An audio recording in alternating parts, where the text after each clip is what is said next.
black people. It's all about the unity. There's nothing they can do with us, so ain't nobody moving me. Like Dr. King, we make it plain and simple. Bringing knowledge and fire at reality's temple. Reality's temple.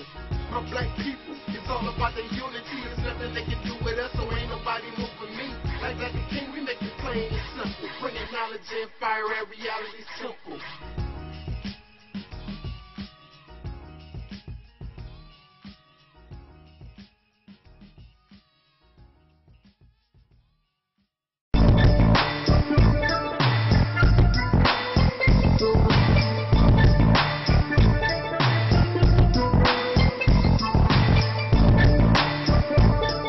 I do want to say something right now. There is a YouTuber who has really got in my heart, and that is Angel Snub 7. He reminds me a lot of my father. My father died last year of a heart attack, and Angel Snub 7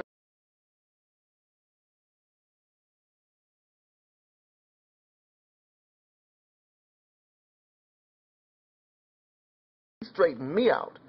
There have been times I had made a couple of videos really attacking Jesse Jackson and Al Sharpton because I didn't like that we only seem to see them when a nationwide case occurs or when celebrities are in trouble. And I didn't like that. But Angel Snub 7 made a video recently speaking about how we need to band with black leaders. I don't care if they're not doing everything perfect. I don't care that we don't like certain things they do. They're the only support we have. Nobody else is stepping up and willing to be on the front lines like they are. And Angel Snub 7 was correct, and I want to thank him for that because he may not have been directed towards me, but he may have been. But I heard what he said, and I want to thank you for that, teacher. I appreciate that. We have to band with people.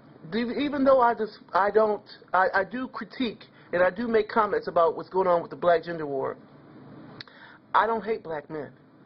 Like I just mentioned, Angel Snub 7 has gotten my heart. He's like my teacher, a mentor to me. I love him.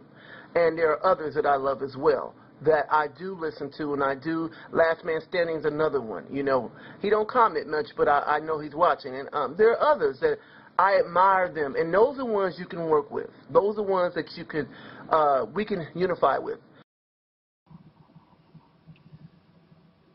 Peace forever and always. I am the Angel Snub 7. This is the reality's temple on earth, and I would just like to take a few minutes to respond to the most beautiful and wonderful, inspiring words from my sister, Blendian Swirl 1.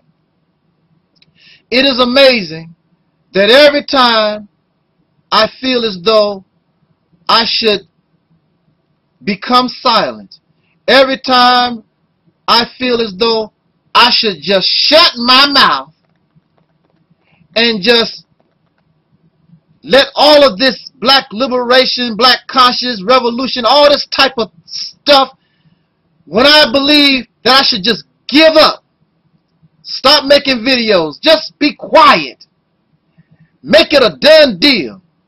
Somebody, one of you out there somewhere, always step up and you say those things and you bring forth words to continue to feed the fire of a desire that is within me and has been within me ever since I was a little boy.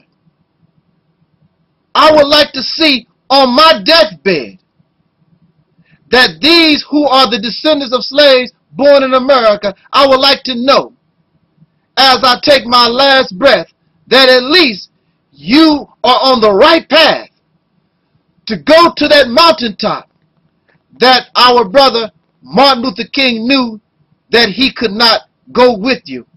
And I also know that I will not be able to go to the top of that mountain. But I do hope that, unlike Dr. King, perhaps, like they say in religion, I would be blessed to see us in that direction and on our way. I thank you so much, and it is an honor, my sister, Blendian Swirl 1, because I have the same love and mutual respect for you, not only as a sister, as a fellow traveler on this carriage that we call black conscience or liberation, in need of a black revolution. We need a black awakening of the mentality of these who are descendants of slaves born in America. I am happy to know that you would view me as some teacher. But I am not your teacher. I am just a little brother expressing my experience and telling what I have learned and telling what I know through that experience. But you are just as much teacher as myself. There is a system of checks and balances. What I don't know, you may know. And what I know, then perhaps you can learn from me. There should be mutual respect. And so, as you view me as a teacher, I also view you as a teacher. In fact, I view us as a people as the best of teachers. The only problem for many of us is that we are not in our right state of mind. We're not on the path. So people like myself and you, we are here. And our mission is to help our people get on the right path, to find the right mentality, because once you find that right mentality, freedom, justice, and equality will no longer be something talked about.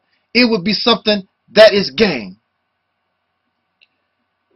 I am not ashamed to say I don't know it all.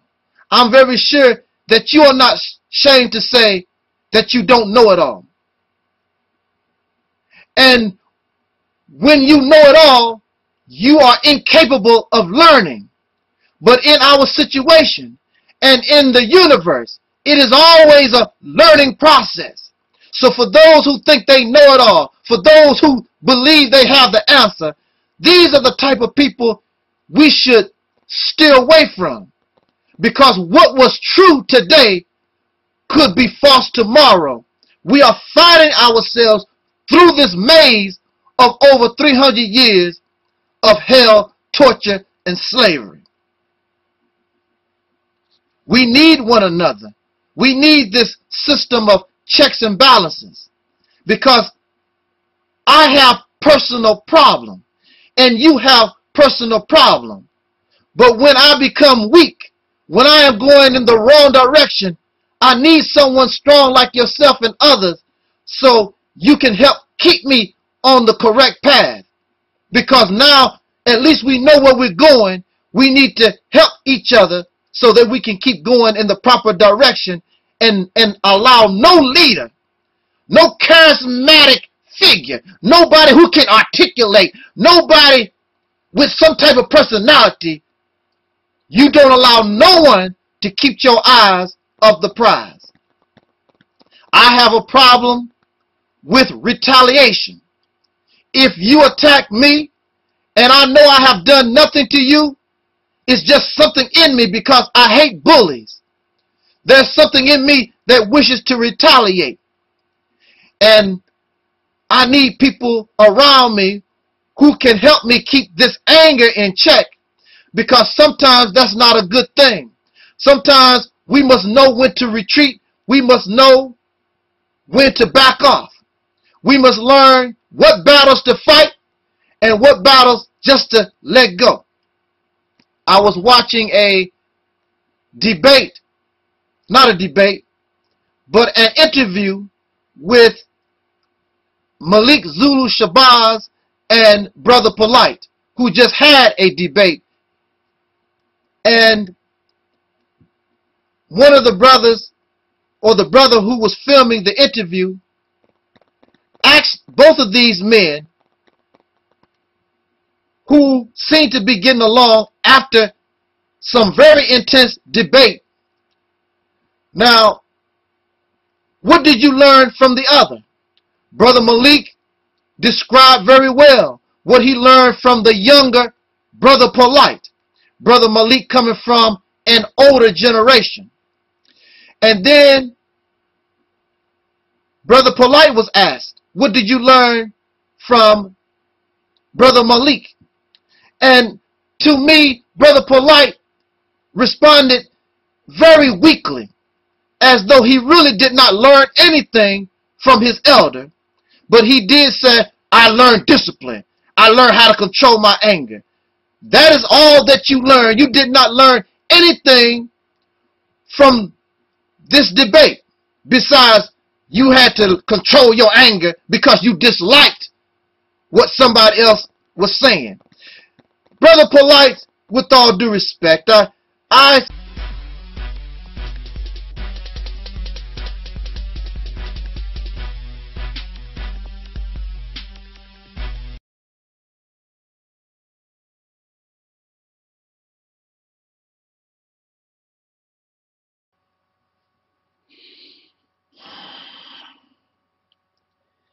in the name of my ancestors,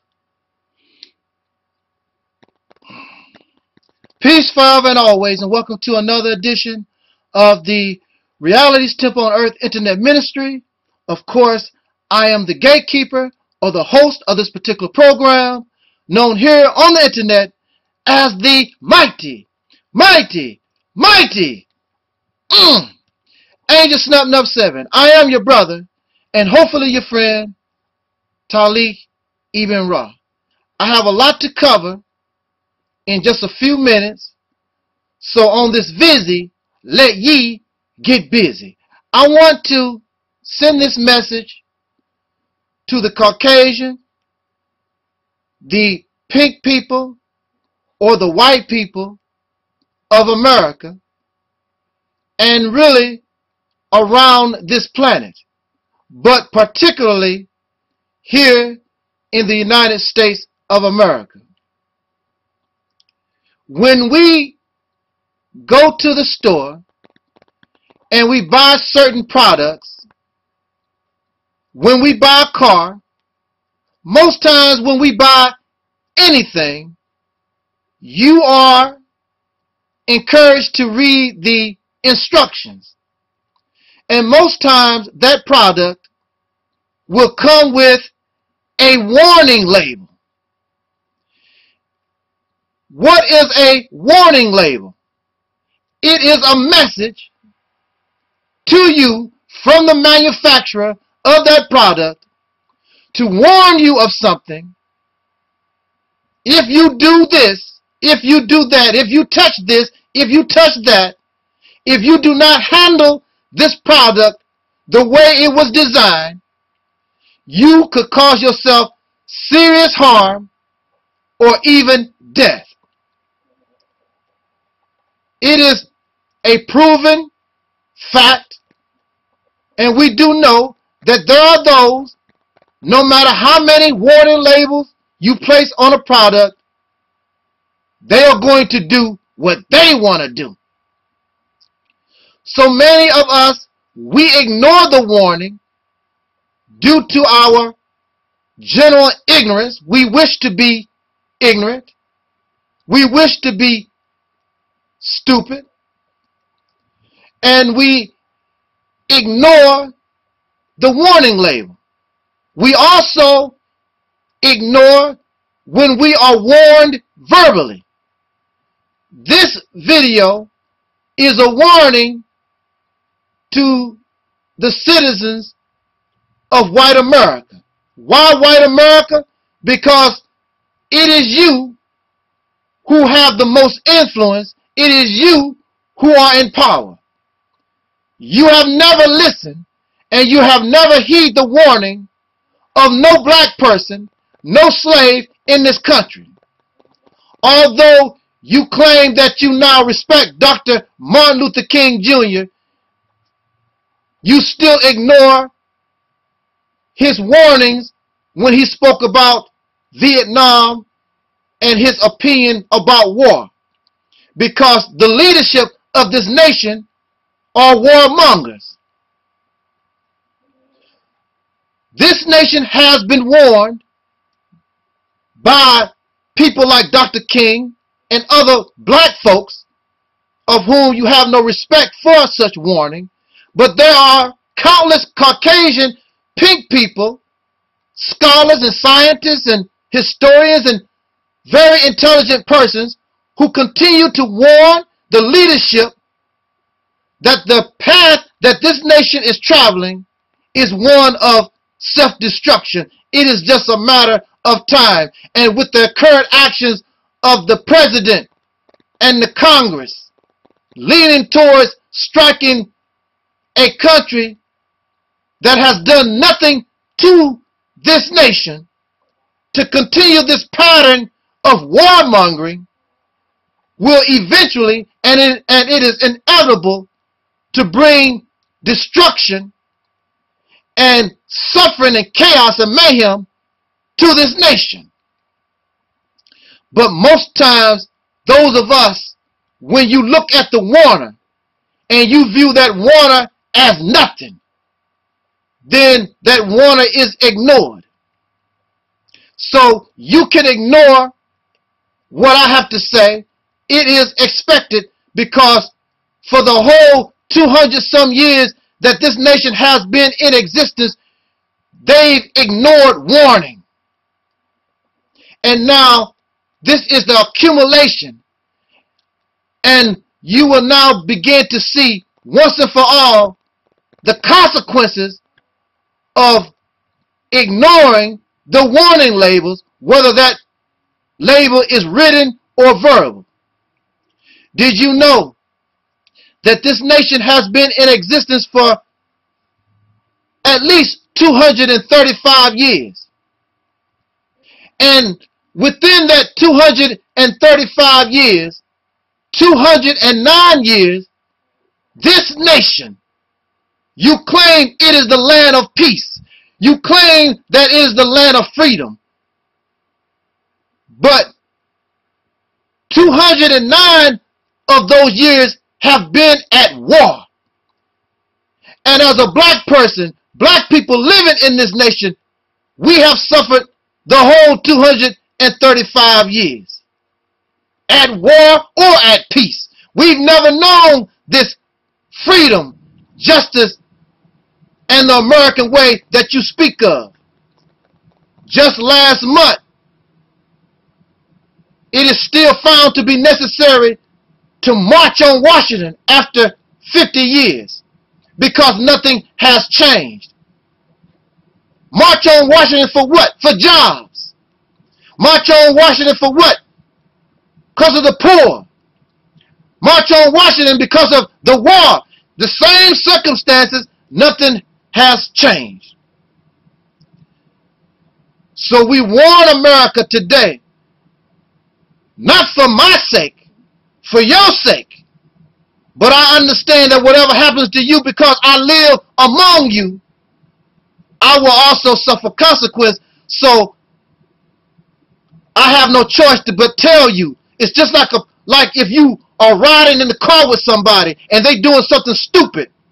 You don't control the car, but you try to warn the driver because you know if that driver wrecks that car, has an accident, you will get hurt also. So all of us with any type of sense, and we can see what is going on with the driver, we offer warning. In fact, we will try to grab the steering wheel ourselves if it is possible, because you have a driver that is not in his right state of mind, not in her right state of mind, looking for an accident where they can kill us and kill others. There is an old saying, those who live by the sword, and your sword has been in action for 209 years. Those who live by the sword will die by the sword. And what you don't understand, white citizens, Caucasian, pink citizens of the United States of America, your leadership does not represent you. Your leadership is bought and paid for by forces that you cannot see. Your vote don't mean nothing. It is the money. It is those who control the money that control the leadership, those who can pay the legal bribes, make the moves, who have economic influence. That is who your leaders care about. And your leaders are in the pockets of warmongers, because the warmongers wish to expand their territory, their domain, their influence, their power. Your leadership has sold out. And either you play with the big boys, they will kill you, or they will force you to go back where you came from. Ask anybody in the political arena. You either dead, or you quit, or you play ball. One or the other. And see, the fathers of this nation were smart enough to know such a day would come. So in your Constitution, the fathers of America told you plainly in the Constitution, when government becomes tyrannical, when government becomes oppressive, when your government goes out of its mind, and it's been that way for a long, long time, the forefathers of this nation told you, the citizens, that you have the right to bear arms, not necessarily for protection and defense against a foreign source, but against crooked and corrupt government. You have a right to form a militia, again, not necessarily against a foreign power, a foreign enemy.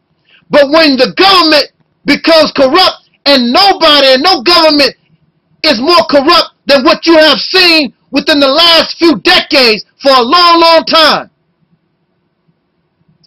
And that is the answer to your problem, is to kick all these suckers out of your government. Obama, McCain, all these idiots, sit them down and start all over again. It's time for a military coup.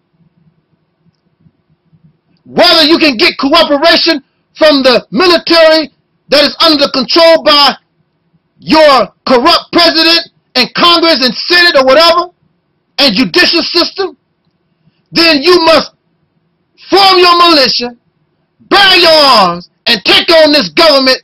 And just like you say, don't take your country back from the black folks. We never had it. Take your country back from these corrupt people. And if you have changed, you claim you are not like your ancestors who were slave owners, those who were conquerors, those who were the rapists and the manipulators of the earth.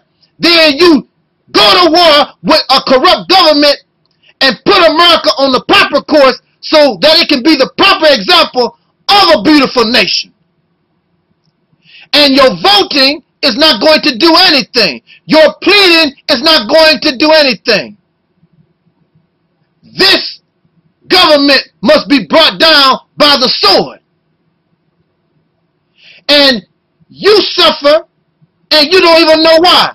The American people, you are hated, and the white man is called the devil all over the planet because of the policies of your upper echelon, your leadership, that you don't even benefit. In fact, you are used as a tool in their evils. It is your leadership, it is your government that keep racial division going on, that refuse to give women their rights and gender division. It is the government, your leadership, that keeps our children, your children in America, illiterates, that are happy to keep you drunk, keep you a dope fiend, keep your mentality on porn, licking vagina, sucking a penis. All this is done to keep you in the church, praying to some false god, keep you religious-fied, so that you are distracted from seeing what is really going on. Because what is really going on is not in the best interest of a nation that should be America the beautiful, but now it is America the ugly because of its policies. And you, Caucasian pink people of this country, you are hated, and death is wished upon you, and you know that the only thing you do is go to work every day, do your 9 to 5, you trying to make it, but you are called devil and evil because you continue to keep in power leadership that misrepresents you, or are they representing you in the correct manner? Are you a warmonger? Are you a murderer? Are you a rapist? Are you greedy? Are you selfish? Are you angry? If these things are not you, if you're not really a racist, then the day for voting in politics is over. There's only one solution, because these people are not going to move easy. You must stand up against corrupt government. Your leadership that has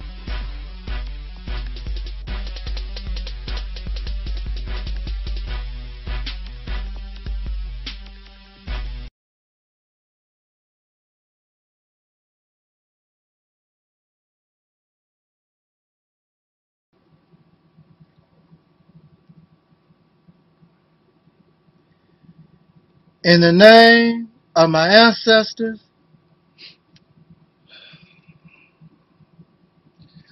peace forever and always, and welcome to another edition of the Realities Temple on Earth Internet Ministry. Of course, I am the host or the gatekeeper of this particular program, known here on the internet, some of y'all call the World Wide Web.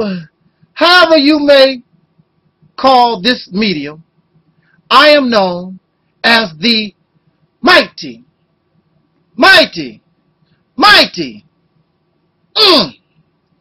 Angel Snub 7. I am your brother, and hopefully your friend, Talik Ibn Ra. I would like to, before we begin this journey, I would like to bring before us parental discretion is advised. Normally, it is not my style to be vulgar, profane, nasty mouth, but due to the emotional content of this particular subject, I might have to let loose just a little taste. But believe this, I do not make profanity, vulgarity, having a nasty mouth, I do not make that as a regular thing, because that is not me.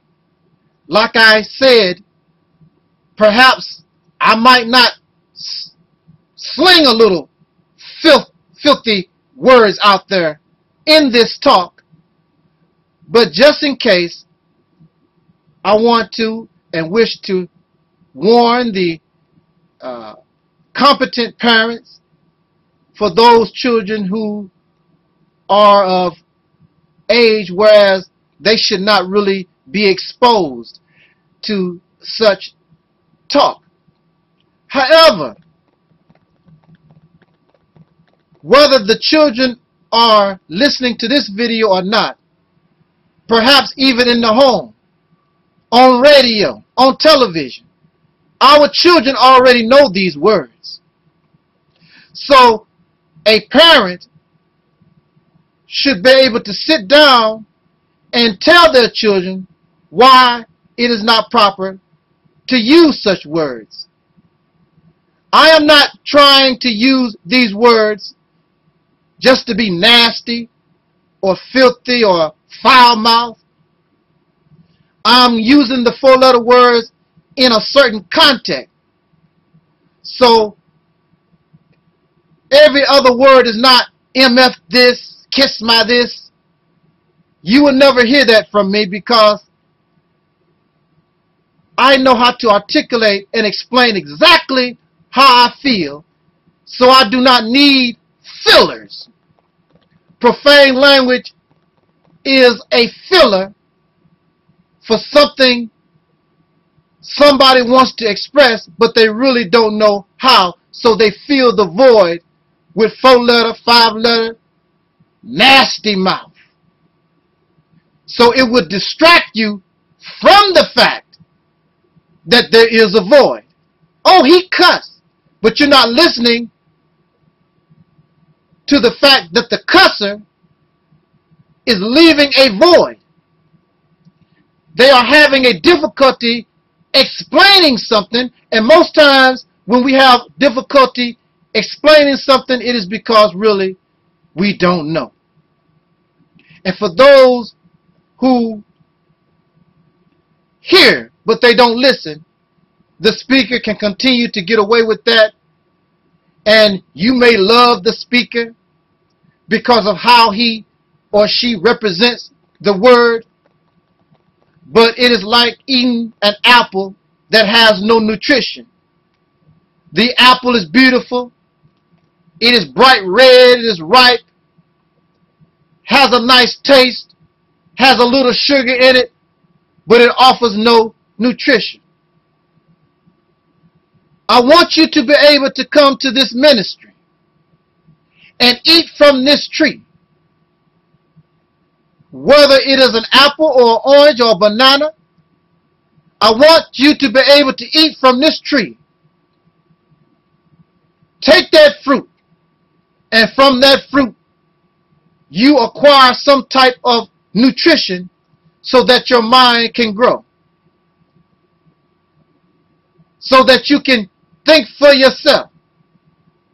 So you can be analytical. So that you can use logic and reason and common sense. If this ministry is not accomplishing these goals, then surely, please tell me to shut up. Because in my mind, I am giving us something that has nutrition and not junk food, something that give you calories but no nutrition. Now, I said all that just to say parental discretion is advised. Oh man, I want to share with us something that I post from my Facebook, and I will read the words directly from the Facebook page. But prior to this, I want to say a little something before I go into the post. The topic or the subject that we've chosen for this particular video lecture. And again, for me, it could be so emotional because I am real in this. I have been real in this, and I want to see us as a people free ever since I was a little boy. While some of you were not even born, some of you were playing G.I. Joe, some of you were riding your bikes up and down the street, and as a child I was doing the same things, but along with childish things, I had an adult mentality because I understood that our people were under an oppression. We were being victimized and discriminated against, treated with ill will. I understood that it is time for a change. It is time that we become liberated from an abuser. Some of you claim the same thing. You claim the same thing. But when we look at our actions, we don't see it. The topic that I've chosen for this particular video lecture, and I hope not to have you long, but please listen, not hear, listen to what I am saying to us. The topic that I've chosen is, contrary to belief, black conscience, black power, black conscience, black power, Uncle Toms, coons, and Sambos do exist. You can holler black power, you can holler Hotep, you can holler O'Shea, Ashe, however y'all say that. Assalamu alaikum. You can say all these different things in relation to black conscience, black power, black liberation, however you view the struggle. But there are many of us, and this could be you. And I know I will accept many people. In fact, it's a possibility I could even be upsetting myself. But it makes no difference. Real truth must be told. I was given this assignment, and whether it hurts my feelings or not, it must be told. Because if you're not doing what you need to do in order to free yourself from out of a situation, then such will never be accomplished. And so you're only fooling yourself. And some of us, we want to be fooled. We want to be a pretend black revolutionary. We are conscious, but yet we're still asleep. We are black conscious, but we don't think no different than an Uncle Tom, a dark European, a coon, and a Sambo. But you hide behind the church of black conscience, the church of black power, the church of African spirituality, however y'all want to call it. We need to talk about that right now. Are you, am I, a black conscience, a black power, Uncle Tom, a coon, and a Sambo? Are we these things? And if that is so, then we are worse than James David Manning. We are worse than Condoleezza Rice and Colin Powell, and all these Larry Elders and all these Negroes that y'all call Uncle Toms and Uncle Ruckuses and dark Europeans. You are worse because you're supposed to know better, and you're supposed to be doing better, and you're supposed to be striving for the opposite of what they represent, but in actuality and in reality, you're doing the same thing. Let's talk about this. Do you know, in order to call yourself a black liberator, do you know, in order to call yourself a black revolutionary, when you decide, I am going to be like Malcolm X, when you decide, I'm going to be like Marcus Garvey, when you decide you're going to be like Harriet Tubman, when you decide you're going to join this struggle called black liberation and become what we call or view as a black revolutionary, you want to be like Nat Turner, then do you understand, do I understand, that you have decided and we have decided to become criminals? Harriet Tubman was a criminal. She was an enemy of the state. She was going against the laws of the United States of America. Malcolm X was a criminal. Nat Turner was a criminal. Marcus Garvey was a criminal. Elijah Muhammad was a criminal. If you go and reference biblical teachings, and we reference the person we call Jesus Christ, Jesus Christ was considered a criminal. He was treated just like a criminal. In fact, they viewed him worse as a criminal. In fact, in today's modern times, Jesus Christ would have been called a terrorist. So when Jesus was called and considered and targeted by the government, and he had a government upon his shoulders, then the government has to keep an eye on this troublemaker. You have decided to become a criminal. You are a troublemaker. You have become an enemy to the state. What does this mean? It means they will treat you the same way they treat terrorists. You do see what they done to Osama bin Laden. He was considered a terrorist. They send their drones all over the earth dealing with terrorists.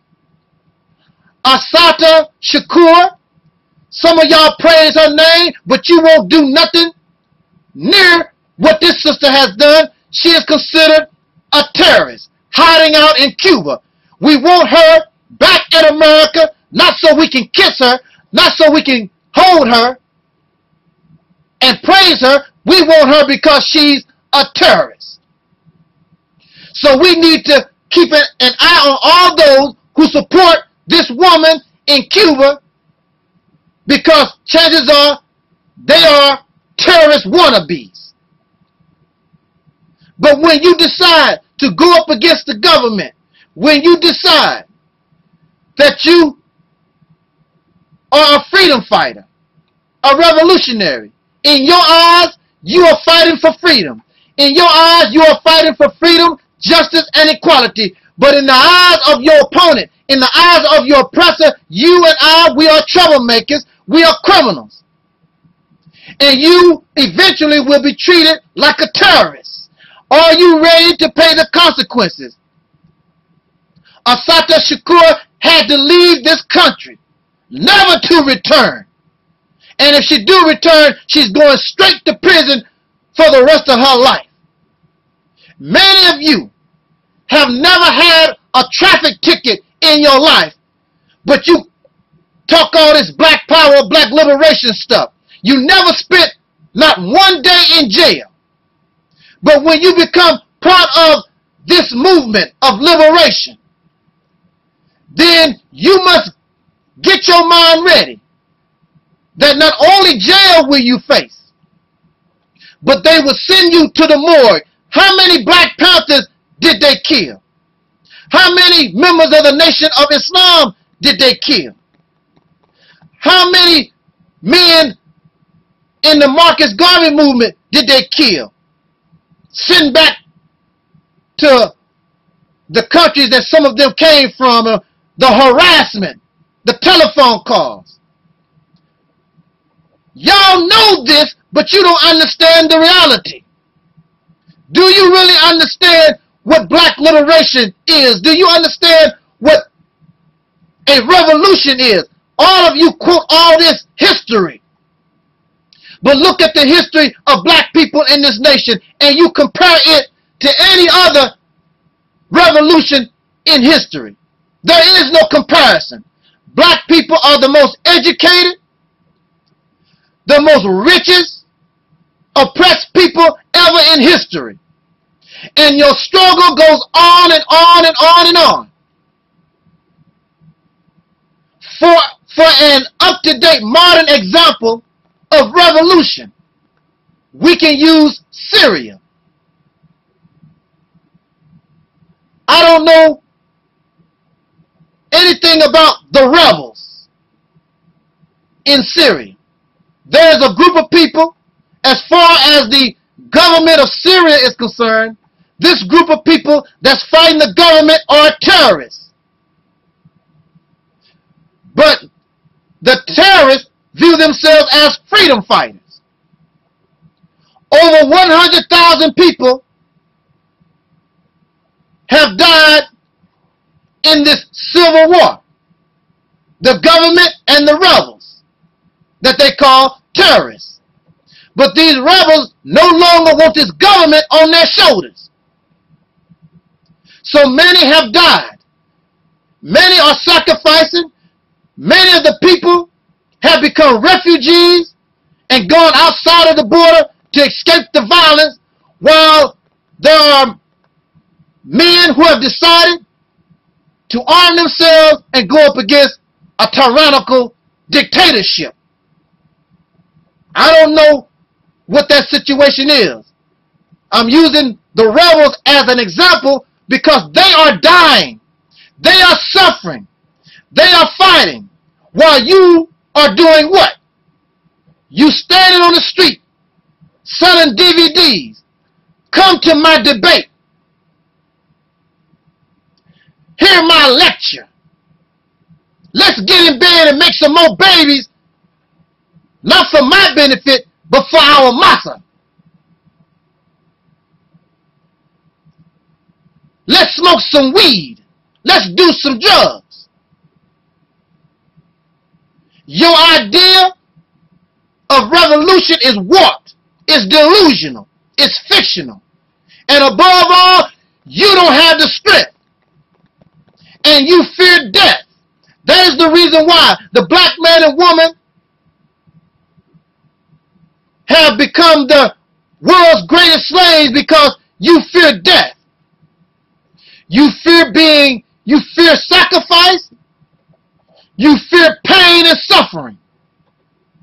Even though that's what you got. There was nothing good about slavery. There's nothing good about living under this racist.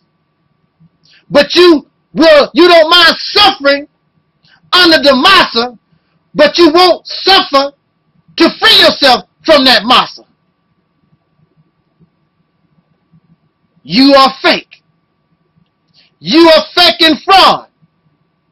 That is the reason why you are attracted, and you already know that some of your favorite, and I don't have to name them, action speaks louder than words. I might name them later on, but you know who they are, and you love them because you are just as fake as they are. You love the black power, black conscious, Uncle Toms, Coons, and Sambos. You love them because you fake yourself. None of you are dying in the name of black liberation. None of you are suffering and sacrificing. Y'all live comfortable. None of you are refugees. None of you have been forced to go to Cuba or China and seek political asylum anywhere. You're a bunch of fakes. You know how to put on a beautiful show.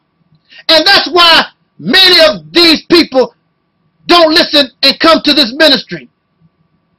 Because they know that I know that you're fake. I know exactly what a revolution is supposed to be.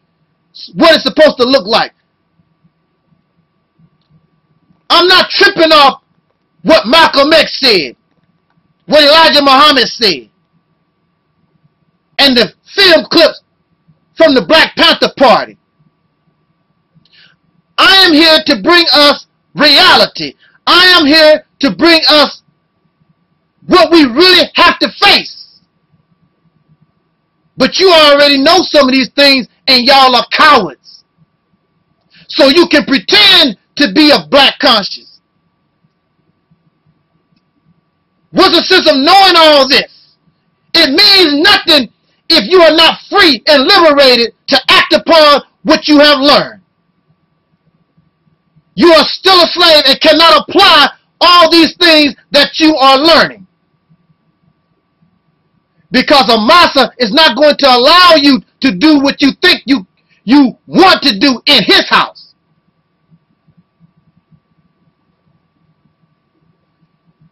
You love fairy tales.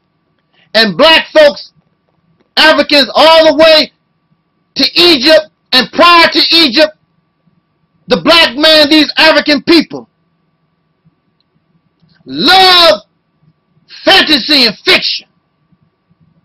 The Egyptians love to worship death. All kinds of gods and spirits. We love stuff like that. You don't like the reality's temple. When I speak about fighting against this Caucasian man, you clap your hands. But when I tell you you need to get rid of your religion and spirituality, you want to hold on to that for dear life. Because y'all Negroes, you love delusion and fairy tales and fantasy and fiction. because you get high off of it. And when you get high off of it, it takes you away from your reality. So you don't have to deal with it. You really don't want to face and deal with this Caucasian pink people. You scared of them. You are scared of them. You dress up like an Egyptian. You want to talk Arabic. All this stuff. And you're still living in the Massa house. You are Arabic speaking slave. Bean pie eating slave. Pyramid worshiping slave. That's all that you are. Black conscience and black power, you made a joke out of it. Nothing but a black power conscious church. Go all over the country just to hear a speech.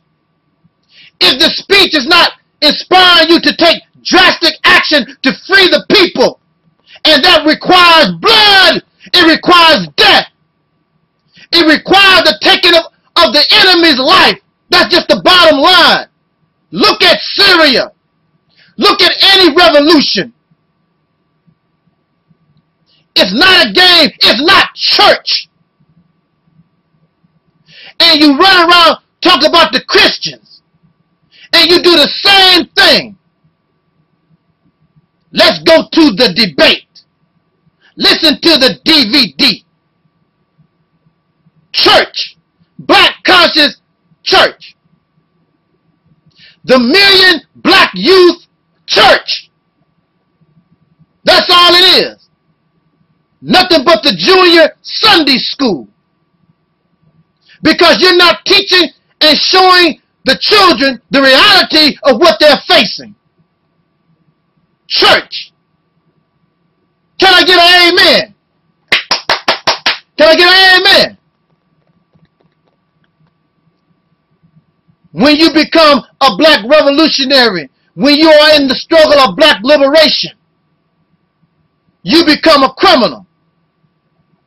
And you have to, and chances are eventually you will have to break the law of your oppressor. That's just the reality of it. You are a criminal. And you will be punished under the laws of your oppressor. That's why in Syria the rebels, they have to take up arms. And it does not make a difference whether you win or lose. You got to show yourself and you got to show your people that you really mean business. And perhaps one day, if you lose the fight, one of these children will be inspired by brave men and women and say, we're going to go for it again. Because ain't no time, there's no way an oppressor is going to release their grip. They kick you in the backside, and then, as far as they're concerned, it's over. But it's never over. They killed Malcolm X. They killed Martin Luther King and Nat Turner, Medgar Evers, and so many of our known leadership. But the struggle is still alive. Y'all cowardly, and you're scary, and you're churchified, but it's still here. And maybe there's a baby out there that will do what you too scared and cowardly to do. Because actually you are comfortable in your mother's house. You got your pretty car. You got your pretty house. You got a decent job. You don't have to listen to me. You don't have to listen to Polite, Wesley Muhammad, Sadie Nobody, because I don't need none of you. I can make it. I can do it all on my own. Comfortable slaves. But during the time of Nat Turner, the devil would knock your door in, rape your wife, take you by the neck and string you on a tree. Those black people understood the need for a revolution. but they could not stand up because they were scared. So you had a little handful of people like Nat Turner. But Negroes have always been scared. You don't die from something anyway. A coward dies many times, and I'm telling you from experience. But a brave man died once, and once that brave man died, whether you win or lose, you are respected. Man, he lost, but he went down fighting.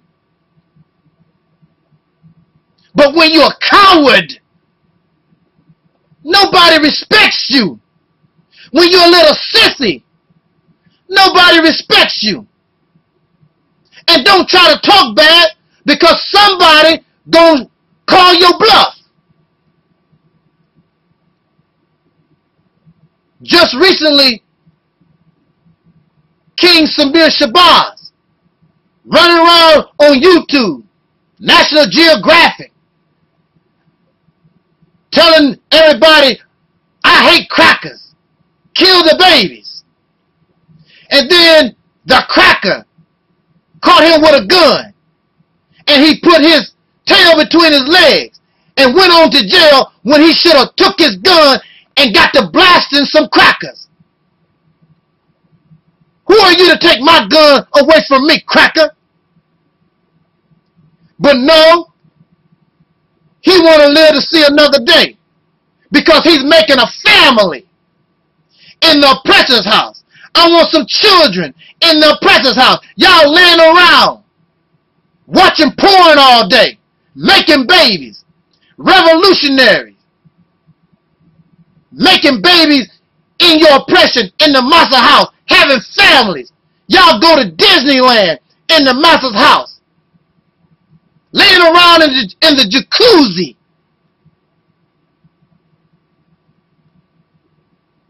You are not revolutionaries.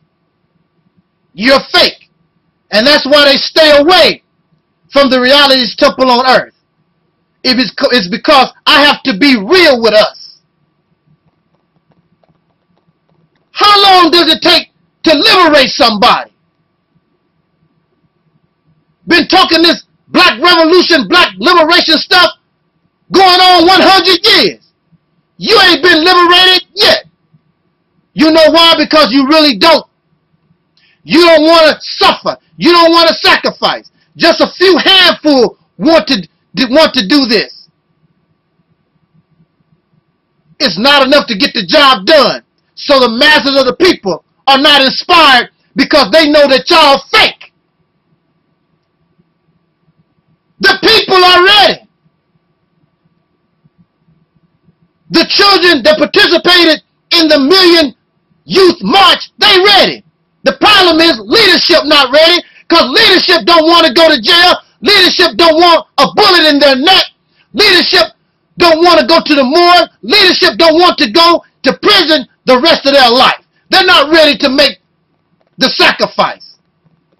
The leadership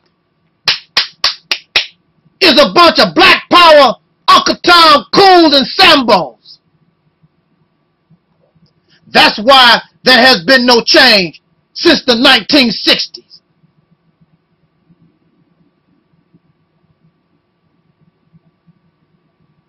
Some of you have fallen in love with the enemy, making friends and hugging and kissing the oppressor and his children. Then you want to get angry at me because I question this. These are the people, these are the children of the very people that put you in the condition that you're in. Giving us a quick example. Many of you know that I was incarcerated for 10 years. They asked me, would I come back to visit? I'm looking at them like they are out of their mind. Why would I want to go visit a place that I hate? See, y'all really like the United Snakes of America. Really, you do. You like Disneyland? You like McDonald's? You like Arby's? You like the AMC theater? Y'all go eat popcorn and watch the movies? You comfortable slaves. There is nothing about that facility that I like. I don't like their food. I don't like their movies. I don't like their soda pop. I don't like them, period. I hate them. You don't hate America, really, because you comfortable. You are an institutionalized slave, and you suffer from post-traumatic slave syndrome. You love your abuser. There is no way that I would turn around, fall in love, and marry one of them suckers that participated in my oppression. Nor would I claim any child or any relative that married one of them people, the relatives that was associated with my oppression. Some of y'all claim that's all right. Some of y'all never had a traffic ticket. You never suffered.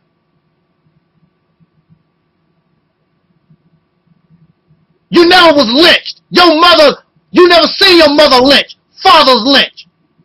You claim that you have feelings for your ancestors, but you can marry, and you want to justify laying up, sleeping with the enemy. How would our ancestors feel when Emmett Till, he was murdered because he's supposed to whistle at a Caucasian woman, and you gonna turn right around years later and you want to marry and lick them, and you sorry ass pieces of trash. Your best bet is to stay away from me. I would treat anybody with respect. I would treat anybody the way I want to be treated. And I understand that the children did not commit this sin. However, you are still their children. And I don't want nothing to do with my oppressor. No child of mine is going to lay down with those who have caused harm to us as a people and to me personally. If that child wants to do that, you are no longer my baby. You're no longer my child. And I consider you an enemy. And the same way I view the enemy is the way I view my own child. And we learned that from the, I believe it was the Chinese Revolution.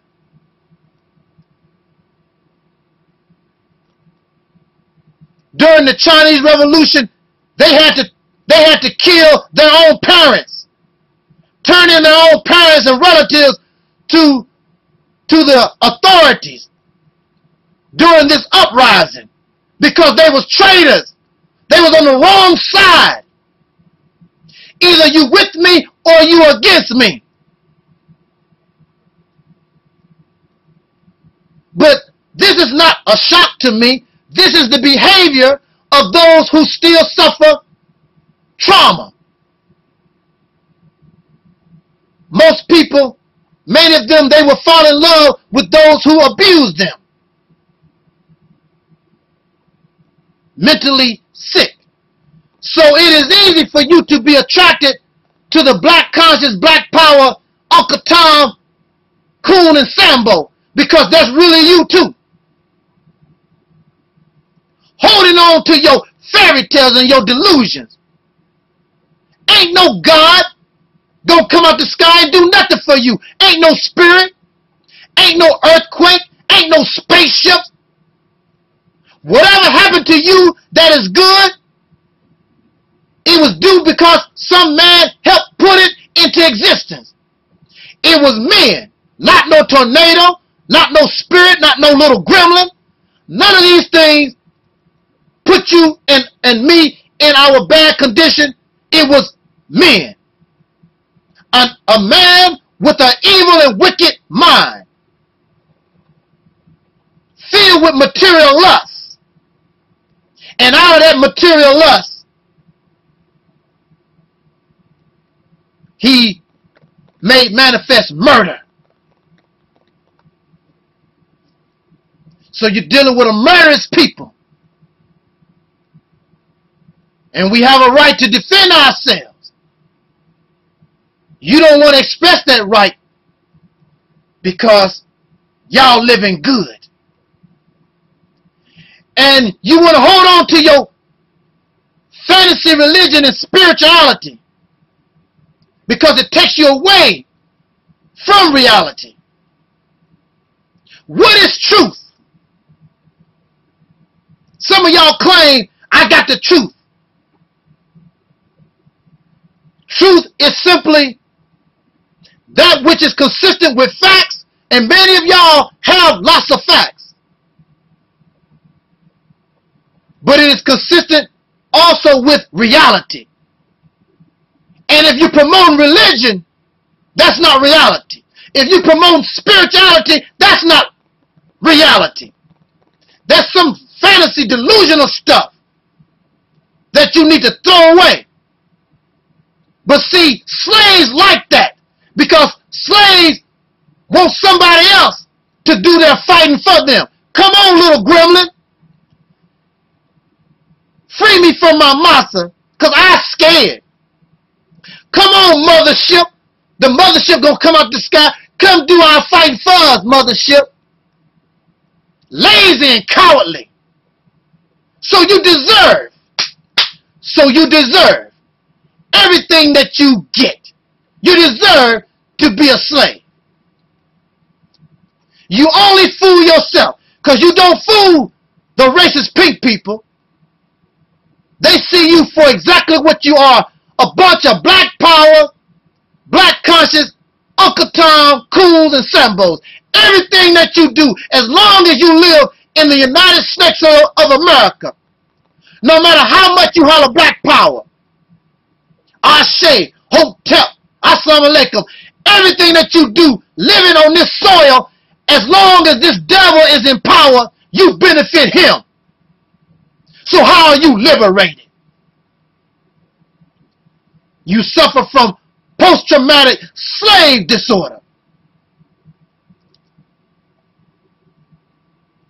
You're going to get angry at me because I don't want to associate with Caucasian people. They are the problem. They are at the root of the reason why we are in the condition that we're in, and I want to be friends and associate with that which caused the problem to begin with. Are you sick? Yes, you are. Yes, you are. But take your sickness away from me. I don't want nothing to do with you. What is it that they fear? And y'all say this all the time. They fear an all-black planet. That's what I want. You said that the original man is the Asiatic black man.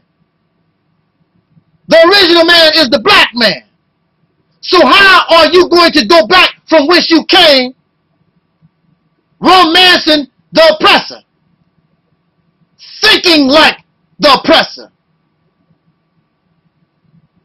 Keep mixing yourself within the oppressor's DNA so that they will turn black. And they will become black. And the black planet that you think is supposed to be so African, it will really be European. Oh man, did you hear what I just said? With your mentality, the planet will be black, but it will be European, not African. Nothing of the original, which y'all thinking. I want to return the planet back to the hands of the original man, the maker, the owner, cream of the planet Earth, God of the universe, not just of this planet, but all that which you see with your eyes and beyond, you can master. in Christian teachings, it says that you have to be born again. What does this mean? Does this mean, and surely it cannot mean that in some way I can go back into my mother's womb, but I can manipulate the DNA, and I'm a Caucasian person because I'm not the original man. I'm not the real God, as y'all say. But I can put myself in the right position and manipulate the DNA, manipulate the mentality and the mindset of the original people, and put myself in a position that I will eventually begin to, what's the word I'm looking for? But I'll begin to dissolve back inside the original man. Whereas I'll come on top. So the original man will have the mind of the European instead of the African, that what we call African. And the Caucasian has become born again because the reality of it, this is where he came from to begin with. But now, the only thing he's missing is the melanin. Y'all teach it. This is what y'all teach. The Caucasian is missing the melanin. But the way that y'all talk and the way you think, he will be easily able to regain his melanin, something that he was denied, something that he was lost, and come back into the original people, and he will no longer have to fear the black planet because he will be the black planet. And you will be extinct and well deserving of that extinction because you were such a fool. Because somebody can smile in your face. Because somebody can laugh. Because somebody got some good sex. And y'all some porn fiends. Y'all like everything, anything that make you feel good. That's why y'all like y'all fairy tale religion. You love that spirituality. You love your drugs and alcohol. You love your porn because it make you feel good. And when you get high and feel good, it take you away from the reality of your slave-ass life. It makes you so you don't have to think about how much of a coward you really are. How fake you really are. It is best that you stay away from the realities temple on earth. Because I want this liberation for real. It's taking too long. I've never heard of a revolution and oppressed people going on almost 100 years. What the hell is wrong with you? If that's the case, why don't you just admit that you're a good slave and just stop all this black conscious, black power, because you don't mean none of it. You fakes. And as long as I can speak, I will remind you that you are fake. A black liberator, a black revolutionary, not only is your mission is to liberate the people, but you also must have plans in place. You must have a thought process in place. What are you going to do with the people once you liberate them? What is the plan for the future? Not in 10 years, not in 20 years, but 100 years down the line. Have you thought that far? No, you have not, because you cannot even get yourself liberated. Minister Louis Farrakhan in 1995. Excuse me a second.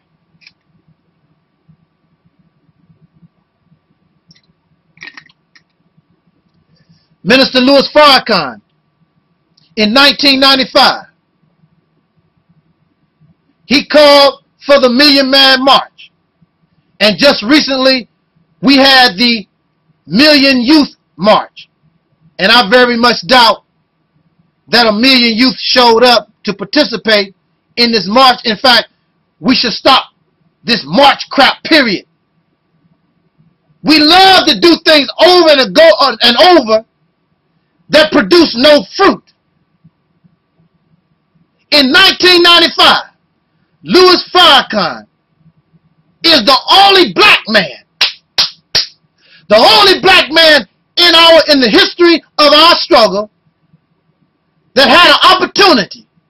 There was from 1.5, some even say at least 2 million black men came to Washington, D.C. Rastafarians, 5% Nation, Christians, Muslims, atheists, agnostics, from all ways of life. They came to Washington, D.C. to be disappointed. You say you want to uplift 40 to 70 million black people in this country. Louis Farrakhan said that through him, the Honorable Elijah Muhammad would get all his people. But here you are, you had the ears of about 2 million people, actually more, all over the country. Black people was listening to Louis Farrakhan. And what did Louis Farrakhan do? Nothing.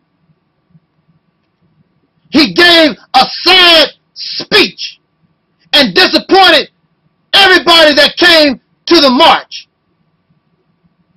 And then the leader, the voice, the creator of the Million Man March, when he heard the Uncle Toms and the dark Europeans make fun of him 24 hours a day, telling him how he blew it, instead of fighting back and keeping the momentum of the march, the man who created the march decided to get on an airplane and travel around in the Middle East. This is the type of leadership that we have had. And leave your soldiers and abandon your people after you started something. That's what's wrong with many black folks. You start something, then you quit. Because somebody talking about me. So you run to Saudi Arabia. You go to Iraq and Iran and Libya. So you don't have to hear these niggas talking about you. You are the one that said, through me, Elijah Muhammad said, I'm going to get all my people. But then when the people start to come, you don't even know what to do with them. The black power, black conscious, Uncle Toms and Coons and Sambos, that's the type of people that y'all listen to. Who are they? What are they really about? Are they about your liberation? Are they really about your freedom? Are they about themselves? Glorification, grandiose, egotistical maniacs, material seekers, celebrity seekers. What are they really about? You know something? I've talked so long and I haven't even really got to the post. Can y'all bear with me? Can you hang with me?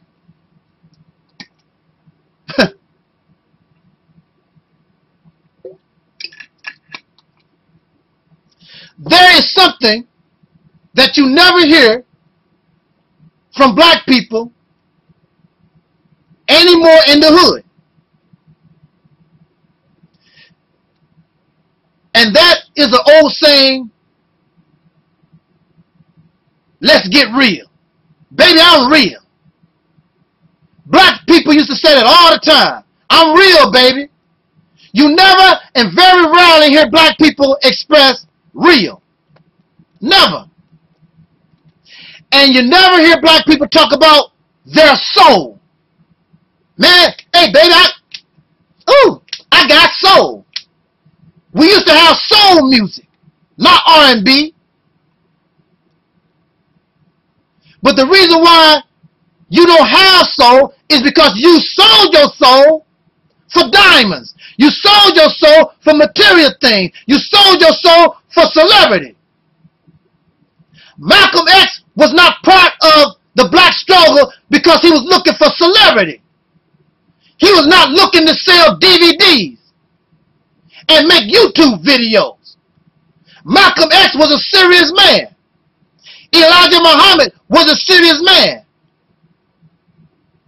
Huey Newton, Eldridge Cleaver, and all our freedom fighters, Nat Turner, Harriet Tubman, everybody on the battlefield, they was not looking for celebrities. What was they looking for? What was they looking for? They was looking for freedom, justice, and equality. I want a black planet. I'm sick of being around these Caucasian pink people that oppress me. I don't want nothing from them. Leave me alone. You never heard Malcolm X tell nobody, it's all right, go sleep with pink women, pink men. It's all right. You can still fight for black power. You never heard that from Elijah. You never even heard it from Martin Luther King. Y'all just some lazy, nasty, trifling, pitiful ass niggas. That's the bottom line. And you make me shame. But you want to know something? Y'all not real. Because if you was real, then you need to support the people that really want our freedom, our liberation. But these Uncle Tom, black conscious, black power Negroes, they don't require nothing of you. It's like going to church. Give your tithe. Give your charity. And that's it. You don't want to mess with me. You don't want to organize with me. Because not only will you be put to work, but you're going to be put on a battlefield for real, because we're not going to let crackers. Oh, man. See, that's not even me. See, I'm getting upset. Because I'm not going to sit around and let these pink people kill us when they get ready to. If they kill us, then we got to knock some of them off too. Innocent or guilty. Because none of us are doing anything to deserve that they kill us, so we innocent. So why is it wrong that some of their innocent don't die too? These are men. They bleed, they live, and they die. Just like I can die. Just like I can be hurt, they can be hurt too. And so what? Y'all so scared. Look what they'll do. They'll win. So what? When they wake up in the morning, they still going to have a black eye. When they wake up in the morning, one of their toes shot off. When they wake up in the morning, they won the fight, but they're going to have to deal with their stab wounds. Because we ain't going out like a punk. This ain't church. This is black revolution. Black liberation. And if you're not about that, sit your ass down, please. You are embarrassing everybody who is serious. Just like y'all fakes that go to the Christian church. You know good and well you don't have the discipline to be a good Christian. Running around, the Christian lady got 6 and 7 babies, she not married. The men, the pastors running around, chasing the women, getting them pregnant. Y'all drunk. You go to the club every Saturday and Sunday night. Bunch of fakes. And then you embarrass and make the good Christians, the people that's really trying to be a Christian, you make them look bad. Greedy, selfish, arrogant.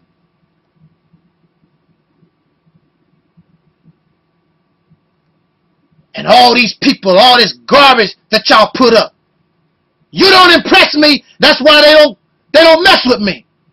Because I'm serious as a heart attack.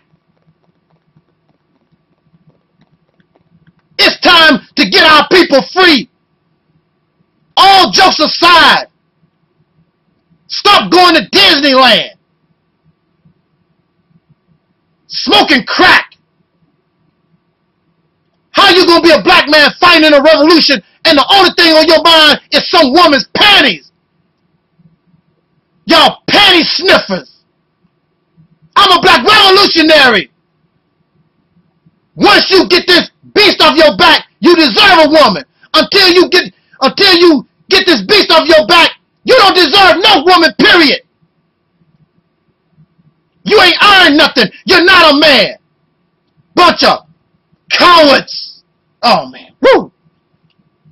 You understand where I'm coming from. Now, let me get to this post. Actually, all this is in Now, let's get to this post, okay? Get a little more refreshing drink here.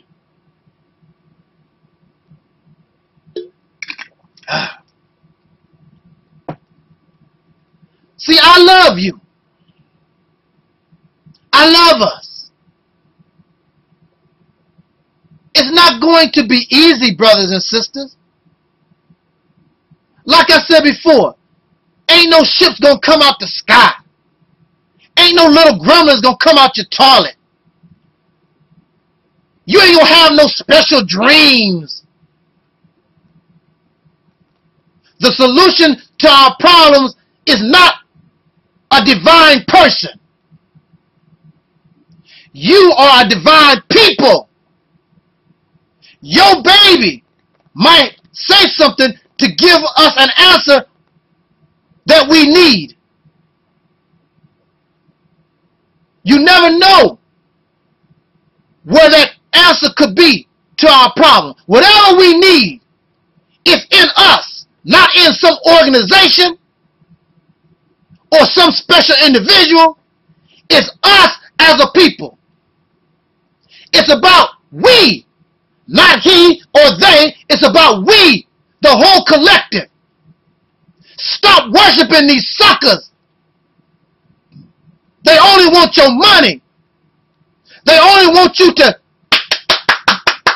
clap for them. Feed their celebrity. You should get a shotgun and feed the real celebrity. Blow their brains out. They are no good for you or me. They fake. They ain't no better than an Uncle Tom Dark European Uncle Ruckus Sambo. They the same thing. They're not looking out for your best interest. They're feeding some type of celebrity sickness. I want you free. Yes, we need money. I'm not going to sit around and tell you about how I live. I got 5 cars, 5 houses, all this land, and brag about what is mine is yours.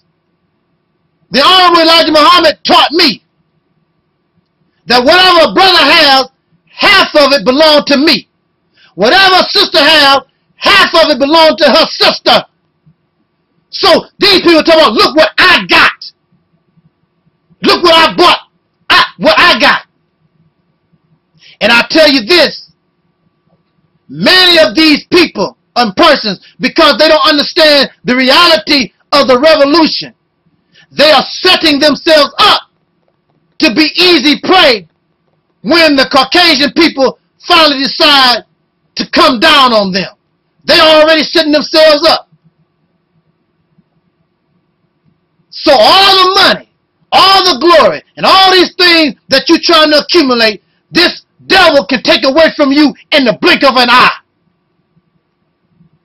And the very people you think that really love you, they're going to turn you in. Did not you learn anything from the story of Jesus and Judas? Judas was close to Jesus. He was not a stranger. He was not COINTELPRO. He was not a spy. He was not an agent. Judas was a friend. And Jesus even knew what the deal was going to be. But that's another story. I'm just using that as an example that some of your worst enemies can be your friend. Now I want to read this to us real quick what I wrote. And it's probably basically the same thing I've already said. But, you know, just bear with me. I love being with us. I don't want to keep you long. We have to get real. If you don't want to be real, sit down. Get out the way. Because, see, I want to tell us some things, but I can't because you don't tell your enemy, and even some of these knucklehead Negroes, you don't tell everybody everything on video. Sometimes it's best just do what you have to do. And when they find out the hard way.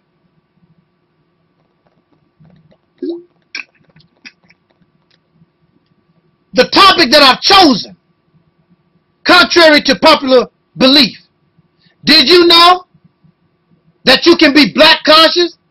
Did you know you can be black power, but you can still be an Uncle Tom, a Coon, and a Sambo? Yes, these people do exist. When we think about Uncle Ruckus, Uncle Toms and Coons and Sambo, the first modern images that we think about, we might think about Pastor James David Manning, this guy called Tommy Sotomayor, Larry Elders, this fella called Painless Risen on YouTube, and there's so many of them, the list will go on and on and on. And the reason why they are speaking the way they do, because there are no real black power, black conscious people. Because let me tell you something. If you really were a black conscience and black liberation and all these things, there is no way we are going to tolerate these niggas among our people. We're not going to tolerate it. If they're going to talk, they're not going to talk among us, and they're not going to talk to our people. And how you think about that, use your imagination. It's not happening. Those days of Uncle Toms and Coons and Shines messing with our people, disrupting liberation, those days are over. If you want them to be over. But these other people won't do nothing about them because they are black power, black conscious, Uncle Tom, Coons, and Sambos themselves. They ain't no dang better. But your days are numbered. It's time for these people, the descendants of slaves born in America, it is time for you to be free. Now, never do we believe, think, or imagine that such a person could holler black power, Hotep and Ashe. Unfortunately, this is a reality. It is an enemy simmering within us, waiting to strike. Waiting to strike who? Strike those of you and I who are real about this thing we call black liberation. These so-called pro-black persons, they even wish to romance and marry the racist pink people. And they even try to justify this mentality to romance and sleep with the people who caused our problem and who are the enemies of this struggle. Pro-black coons, they brag about the material things that they have been able to attain within a system that oppresses us. They claim to dislike the oppressor, but they have great pride in driving the car and showing off the money that don't have their face on it, or driving a car they didn't have nothing to do with building. It all came from up out of the society of the races, the people that oppress you and me, and they bragging about it. Their ideas of liberation, you see them having no plans of liberation. In fact, they are trying to make a future in the land of the oppressor that they have no intent to conquer. You don't hear them speak about separation. And of course, they cannot speak about separation because mentally their mind has not separated from the massa. They make no plans to separate. They justify wanting to stay with the massa because they said, well, this our land. Well, if this is your land, take it. If this is your land, then what do you control? And if you can't take it, then you need to leave it. But you are comfortable. They don't want to leave their fancy car. They got a lot of money. They get paid. They make money. They have a loyalty not to you and me and our children, our future generations. Their loyalty is to Massa, his fancy cars, his houses, his Disneyland, his Burger King. They are not really interested in liberation. Hiding behind Malcolm X, who was real. Hiding behind Marcus Garvey, who was real. Hiding behind Nat Turner, all our people who was real. They did not have no choice but to be real.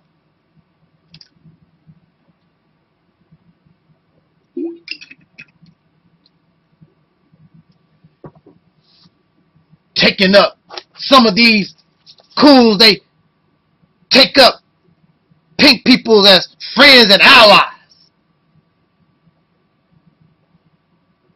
If I'm going to have a friend that's pink and an ally, you got to prove yourself. I don't care what you talk. That means somebody got to die. I got to see you suffering. And I've got to see that the reason why you died and the reason why you suffer is because you're doing it trying to help me. If you're not seeing that, it's a trick. Just because somebody give you some booty, just because a Caucasian person give you some booty, don't mean they're your friend. They've been raping black people for hundreds of years. This is not the first time they gave a black person some booty. They want your booty more than you want them. When a person is abused or oppressed, it is ludicrous to tell them to be friends and live with their abuser. Unfortunately, a great majority of descendants of slaves born in America, you have decided to follow individuals and organizations that do not represent true black liberation. Most of these people are pretend revolutionaries, but in reality, nothing but slaves who are upset with their massa. They only want their massa to treat them better. If massa treat them better, they have no problem. I want nothing to do with massa at this point. Whether he treats me good or I am done. And we should be done with these people. Don't want to see them no more in life. I could care less about them treating me better. We have been abused and mistreated for hundreds of years. It's time you get a break from them. I don't want to see them on TV. I don't want to hear them on the radio. I don't want to see no pictures of them. Has nothing to do with hate. Yes, it do. I hate my enemies.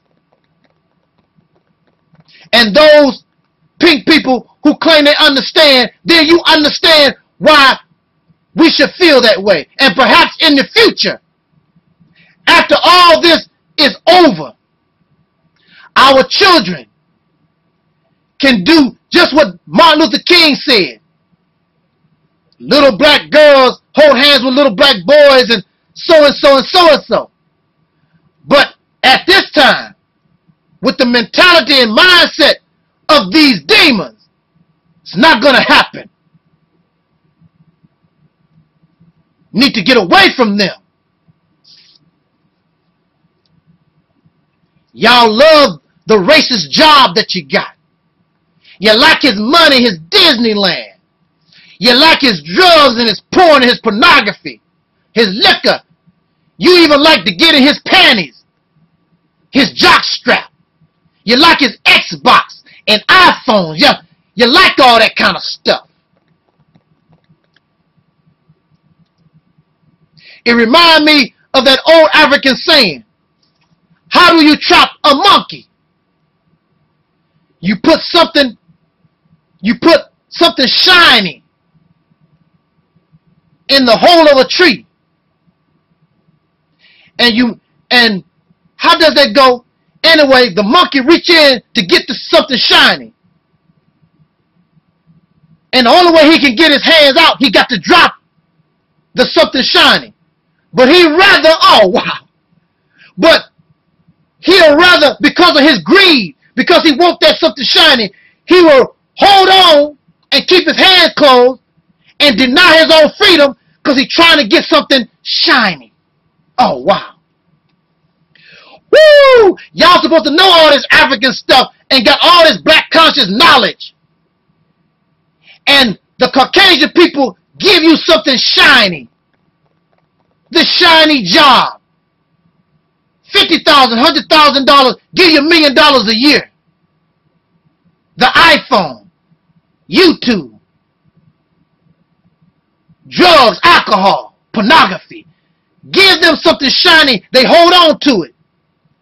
And they be happy to stay free because they want to hold on to something shiny. You don't think no better than a monkey.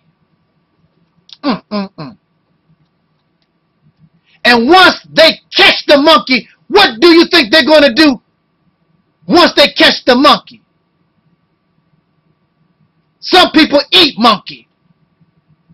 Something bad is going to happen to the monkey because giving the monkey something shiny was a trap. A trap to benefit the trapper, not the trappee.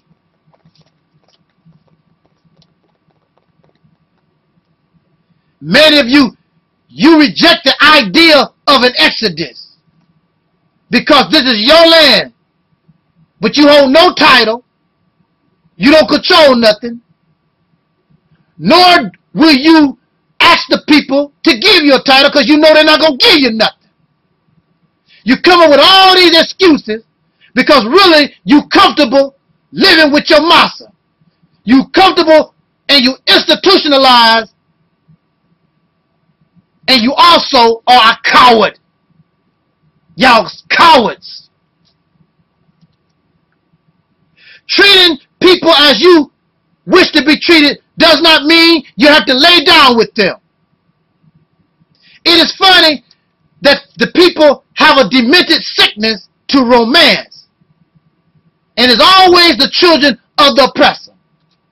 How many Chinese people is it? How many Japanese people is it? How many Indian people is it? How many people of other races that's out there? But y'all Negroes always, never fail, you got to have a pink person in your bed, a pink person on your lap, a pink person on your arm. Why is that? It is because you have fallen in love with the abuser. And you suffer so much low self-esteem that pink person give you value.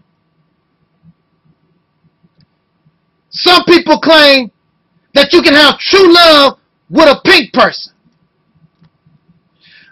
And at the same time, over 90% of the time, you in love with this pink person, but as soon as they get angry, they will call you a nigger. And you already know this. It's always there. You love. No, it's not about love. It's an unnatural love. You were brought together. We were brought together with them through unnatural circumstance called slavery. You are the inferior. They are the superior people. If a pink person really was in love with you, I give this as an analogy or an example. If they really love you, if you saw an eagle drop out the sky, out of the compassion in your heart and the love for animals, you would get that eagle and you would help heal that eagle. Then out of love, you have two options. Out of love, you will take that eagle and you will release that eagle back to the wild, because you know that eagle belongs to nature. The eagle does not belong to you. But when you have a selfish love, when you think like a slave master, then not only do you heal, well, in this case, they did not heal us. We are nothing but dark-skinned versions of these people. But if the pink man, if this pink woman really love you, they will let you go to your people. I love you, and I think we could have had something, but this is not the time or the place. You need to go to your people. I can't do it. And I'm doing this out of love. I will miss you, but I can't do it. But the person with a selfish love will take the eagle and put it in a cage and put a leash on it and make a pet out of the eagle. And so the only thing that you are, whether you like it or not, you ain't nothing but a pet to these Caucasian people. Something to play with. That's all. And you know it and I know it. Because we are in an unequal situation. And you were brought together by unnatural circumstance.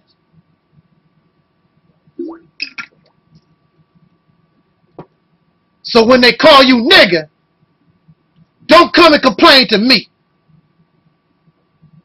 Because you knew you was a fool when you went in that direction. They are not helping you do anything in this struggle. Are they willing to die for black liberation? Are they willing to die to change the condition of our people? Then when they die, then I would give them their props. I said, wow, that pink person that you was with, they really meant it. They in prison right now, the rest of their life, trying to help the struggle. But you're not going to see too much of that. Because you fake and they are fake too. So why do you want to claim black revolution, black liberation? There is a separation got to happen here. These people, the descendants of slaves born in America, it is time that we get free. All this nonsense got to come to a head. All these black power, black conscious Uncle Tom clowns. And y'all love them. Because you're fake too. That's sad. This is what you want to give to your children. Slavery. And you know better. That's what makes it so more sickening. Because you really do know better. But you want somebody else to save you. Ain't nobody gonna save you. You have to do it yourself. At least get the respect. You're not even respected by nobody. All over the world you make us look like a clown. Nobody respect black conscience and black power. Because you're not carrying yourself as somebody to be respected. You're not doing nothing to be respected.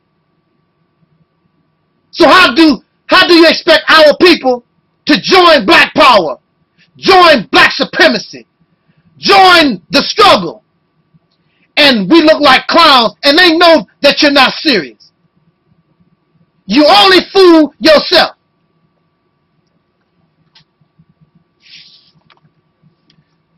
Then you get upset because your little pink friend called you a nigger. It was always there. You are following a gang of materialistic, institutionalized slaves who are comfortable in their oppression, hiding behind the guise of black liberation. They sit around trying to mimic and copy ancient people, having nothing original to offer you.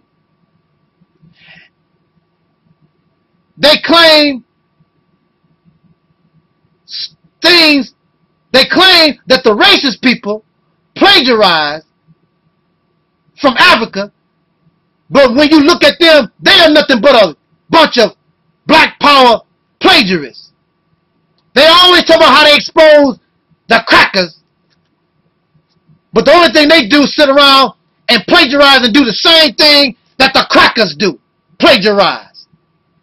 Ain't a original bone in their body. And the reason why you can't express nothing original, because you feed all your mind plagiarism. Copying and trying to mimic people that you never knew, that don't even exist no more. Bunch of copycats. How can you claim to represent and stand for so-called black power, but we'll actually sit around and try to justify why somebody or yourself marry and sleep with the very children that caused our dilemma in the first place? Or you embrace the teachings of an oppressor to supplement something that you claim came from God himself? If you got something that came from God himself, what you need something, how can you justify, or why would you need to justify that, supplement that with something from the oppressor that caused your condition? These people, they brag about the material wealth that they gain from the racist society that oppress us. They are filled with ego, greed, and arrogance. They all think they talk about, I'm getting paid, get paid. That's all they talk about. Your face is not on the money.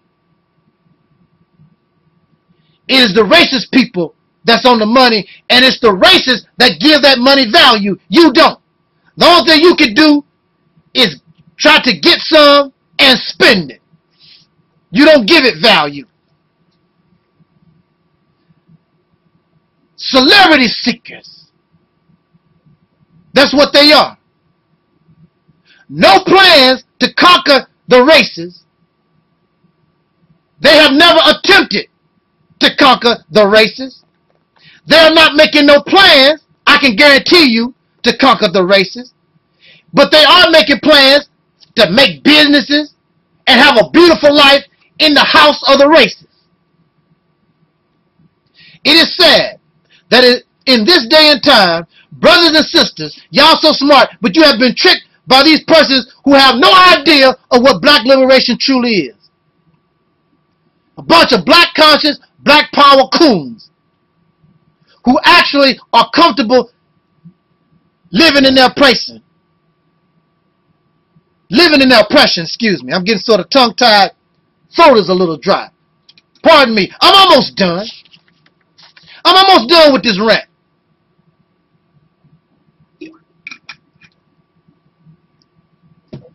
You got these black conscious, black power, pro-black coons sleeping with the enemy, marrying the enemy, institutionalized black power Uncle Tom coons They don't want black liberation. They just want better treatment from their massa. A true black revolutionary seeks to conquer or exodus from his oppressor. And when you do that, because once you separate from him, you can concentrate on being yourself and bringing from up out of you original material, not something that you steal from Kemet or what you think some Hebrew Israelites did. The original material, if you are the original man, comes out from you. How you gonna call yourself the child of the original man? How you gonna call yourself the original man and nothing original comes out of you? You copy the races. You copy from Kemet. You copy from wherever. But nothing original comes from out of your mouth. And nothing original can come out of your mouth because you fill your head with plagiarism. So what you gonna do if you became liberated?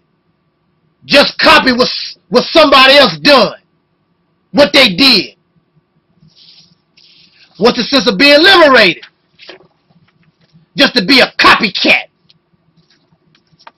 Ripping somebody else off. Claiming other people's history as your own. You're not capable of bringing into reality your own glorious civilization. With your own hands. With your own mind. You got a brain. You can't think like they did in Kemet. You can't think no better than a racist.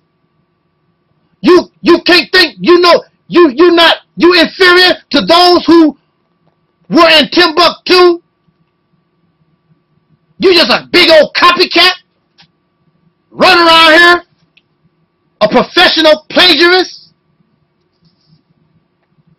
Black power coons will keep you foaming at the mouth about some people that no longer exist. They lived thousands of years ago. They never personally taught you nothing. The stuff that they give you is fabricated information. What they think the hieroglyphics say. What they think these people, what they believe these people said and done. And as you know, in any language, what a word that might mean something in this language might not mean the same thing in another language. But regardless, these people no longer exist. You foam at the mouth about people that you don't even know. But y'all don't even get along with your mother or your cousins across the street. But you sit around and you kiss ancient people in the ass. And these people are conquered. They don't even exist no more by the very same races that you claim oppressed you. But you want to marry them. And you want to suck their penis and lick their vagina voluntarily when they used to rape us. It is amazing so many of you claim to know so much history. But you have been easily fooled by these people who are clearly not conscious. They are black power, black conscious, Uncle Toms, Aunt Toms, how you say it? Auntie Toms, yeah. Cools and Sambos. That's what these people are. This is why, again, this is why they avoid me. Because I know who you are. You don't fool me. I know what black liberation should look like and what it really is. Nothing these people, and you love them because y'all have become fake too. A bunch of money-seeking coons who have sold the struggle of black liberation out. And many of y'all know that, but you won't support the people who are real. They exploit your hurt and your pain because deep down inside you do want better. And the only thing they want to do is convert you to some religion or some political idea. And these religions and all this stuff that they got going on, it's directly or indirectly connected to the races. You have been warned about these black power symbols. You know about them. You need to leave them alone. Do you want liberation for real, or you want to continue to keep playing this sad and pathetic game? The choice is up to you. Make your choice. And why don't you just confess and admit that you enjoy being an institutionalized modern day voluntary slave? Or do what is real and give your support and join on to those who want to get this job done for real. You've been hollering this stuff for almost 100 years. It makes no sense. It's better to lose than not try at all. You're not even trying. Going to church, listening to DVDs and debates, that's not going to do nothing for you. You have to take the proper action in order to get this job done. And just like in Syria, somebody going to go to jail.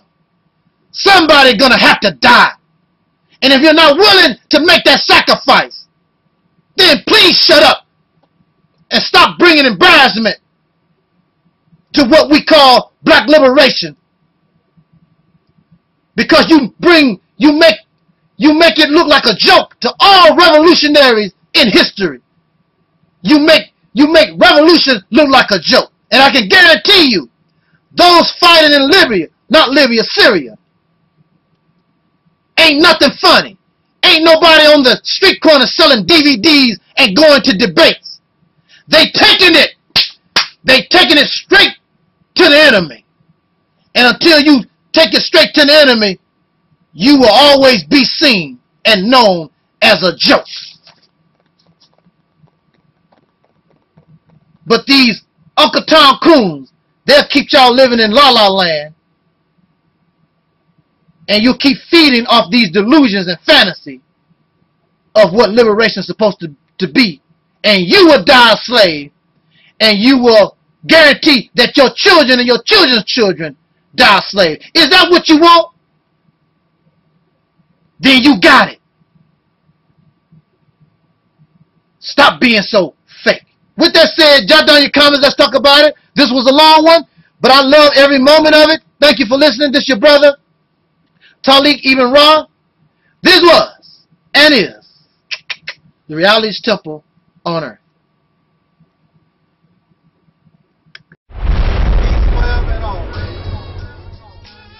My black people, it's all about the unity. There's nothing they can do with us, so ain't nobody moving me. Like the king, we make it plain and simple. Bringing knowledge and fire at reality's temple. Reality's temple. My black people, it's all about the unity. There's nothing they can do with us, so ain't nobody moving me. Like the king, we make it plain and simple. Bringing knowledge and fire at reality's temple.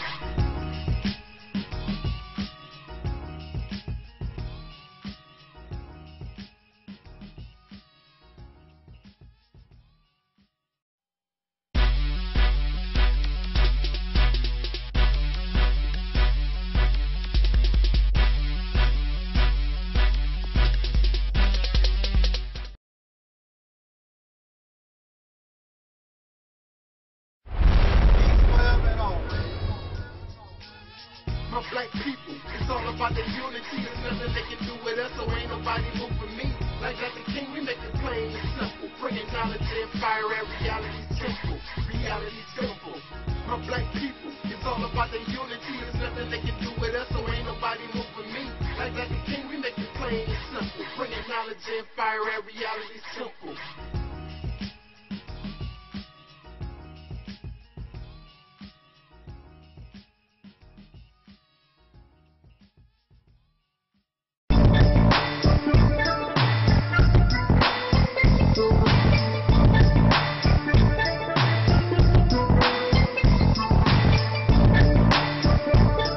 I do want to say something right now.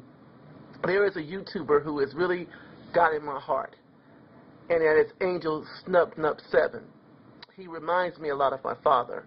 My father died last year of a heart attack, and Angel Snub Nub 7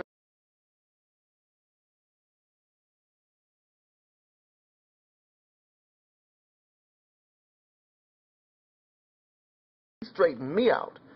There have been times I had made a couple of videos really attacking Jesse Jackson and Al Sharpton because I didn't like that we only seem to see them when a nationwide case occurs or when celebrities are in trouble. And I didn't like that. But Angel Snuff Nuff 7 made a video recently speaking about how we need to band with black leaders. I don't care if they're not doing everything perfect. I don't care that we don't like certain things they do. They're the only support we have. Nobody else is stepping up and willing to be on the front lines like they are. And Angel Snuff Nuff 7 was correct. And I want to thank him for that because he may not have been directed towards me, but he may have been. But I heard what he said, and I want to thank you for that, teacher. I appreciate that. We have to band with people.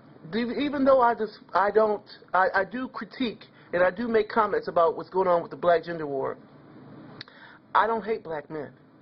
Like I just mentioned, Angel Snuff Nuff 7 has gotten my heart. He's like my teacher, a mentor to me. I love him. And there are others that I love as well that I do listen to, and I do. Last Man Standing is another one. You know, he don't comment much, but learning process. So for those who think they know it all, for those who believe they have the answer, these are the type of people we should steer away from. Because what was true today could be false tomorrow. We are fighting ourselves through this maze of over 300 years of hell, torture, and slavery. We need one another. We need this system of checks and balances. Because I have personal problems, and you have personal problems. But when I become weak, when I am going in the wrong direction, I need someone strong like yourself and others so you can help keep me on the correct path. Because now, at least we know where we're going. We need to help each other so that we can keep going in the proper direction and allow no leader, no charismatic figure, nobody who can articulate, nobody with some type of personality. You don't allow no one to keep your eyes off the prize. I have a problem with retaliation. If you attack me and I know I have done nothing to you, it's just something in me because I hate bullies. There's something in me that wishes to retaliate. And I need people around me who can help me keep this anger in check, because sometimes that's not a good thing. Sometimes we must know when to retreat. We must know when to back off. We must learn what battles to fight and what battles just to let go. I was watching a debate, not a debate, but an interview with Malik Zulu Shabazz and Brother Polite, who just had a debate. And one of the brothers, or the brother who was filming the interview, asked both of these men, who seemed to be getting along after some very intense debate. Now, my sister, Blendy and Swirl, won, because I have the same love and mutual respect for you.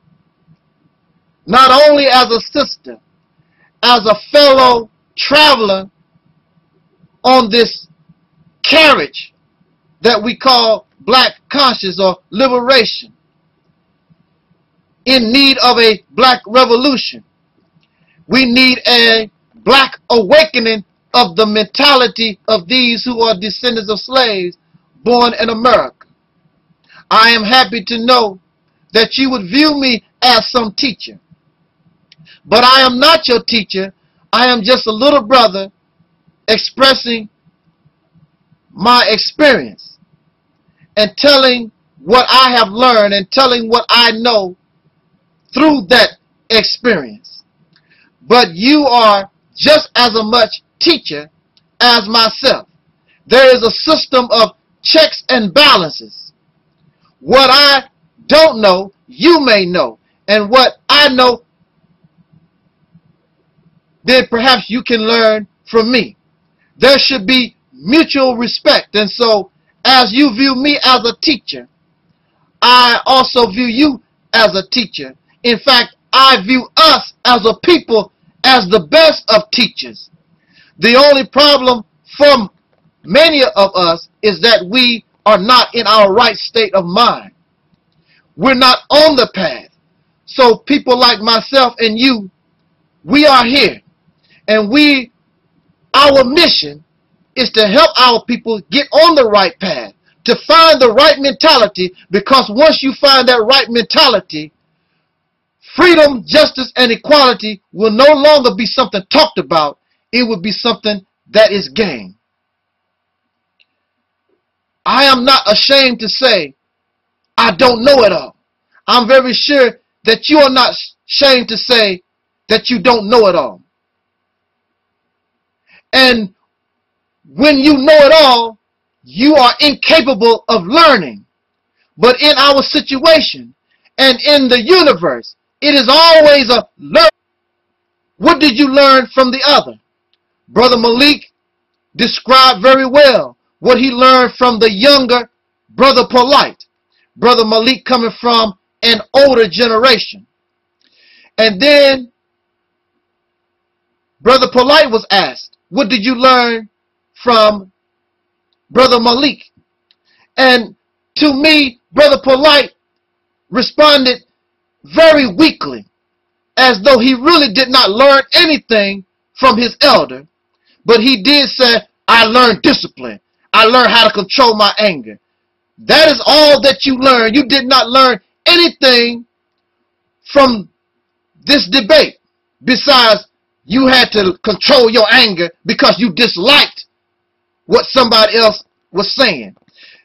Brother Polite, with all due respect,